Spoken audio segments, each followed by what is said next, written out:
Tanzania na pia kula kiapo mbele ya Rais wa Jamhuri ya Muungano wa Tanzania Mheshimiwa Dr. Samia Suluhu Hassan. Tunamtakia kila laheri katika utumishi wa kwenda kuisimamia serikali.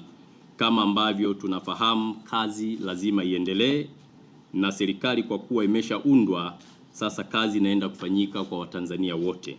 Kutambua shughuli ya uapisho wa jana, niwapongeze mawaziri na manaibu waziri waliokula kiapo jana Novemba 18, 2025. Wote waliokula kiapo jana wanapaswa kufahamu kwamba Mheshimiwa Rais Daktari Samia Suluhu Hassan ana kasi ya kuijenga Tanzania iliyo bora.